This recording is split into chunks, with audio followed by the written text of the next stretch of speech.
మనతో బీటెక్ రవి గారు ఉన్నారు. రాష్ట్రంలో రాజకీయాలకు సంబంధించి ప్రస్తుతం ఆయన స్పందిస్తారు. సార్ చెప్పండి, ఏంటి 2024కు సంబంధించి 175కి 175 అంటున్నారు, టీడీపీ ఏమో మాకే 175 అంటున్నారు. అసలు రాజకీయాలు ఎలా ఉన్నాయి? జగన్మోహన్ రెడ్డి పరిపాలనకు సంబంధించి అల్టిమేట్గా మీరు ఎలా స్పందిస్తారు?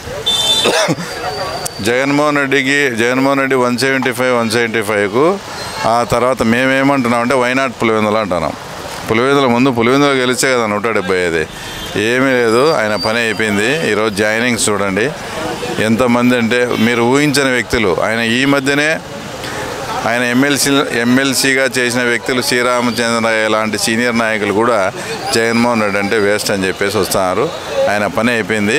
పులివెందులతో సహా ఆయన 100% ఓడిపోతాడు. అంటే ఆయన చెప్పింది కేసులు పెడతాం, మేము ఏది ఎలక్షన్ జరగనివ్వకుండా అడ్డుకునేటటువంటి ప్రయత్నాలు చేస్తాం స్థానిక సంస్థలలాగా అని చెప్తున్నారు. అధికారులంతా తమ చేతుల్లోనే ఉన్నారని చెప్తున్నారు. దాన్ని ఎలా అడ్డుకుంటారు? దాని 100% ఇప్పుడుండే పోలీసు వ్యవస్థ అంతా ఇంకొక 10 రోజులు 15 రోజులకు నోటిఫికేషన్ వస్తానే ఆటోమేటిక్గా వాళ్ళు బ్యాలెన్స్ అయిపోతారు.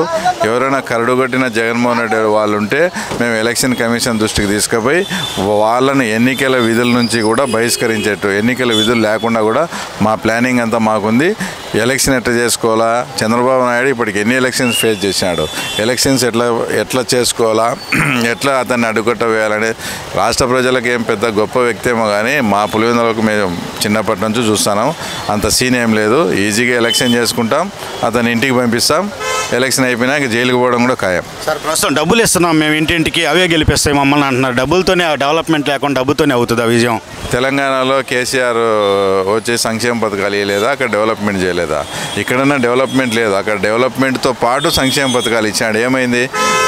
ఒక ఓటరుకు వాళ్ళ మీద విరక్తి పుట్టి కుటుంబ పాలన కానీ ఇట్లా నీకు వన్ సైడ్ అరాచకాల అకృత్యాలు చేసే వాళ్ళను ఇప్పుడు ప్రజలు క్షమించే పరిస్థితిలో లేరు. 100% ఈ స్కీమ్స్ కానీ ఇట్లాంటి ఏం స్కీమ్స్ అంటే స్కీమ్లు ఎంత స్కామ్ జరుగుతుందో అందరికీ తెలుసు కాబట్టి అవన్నీ ఆలోచించే పరిస్థితుల్లో లేరు. అసలు అందరికీ కూడా ఆంధ్రప్రదేశ్ రాష్ట్రంలో ఒక భయం ఏర్పడింది. ఏమని?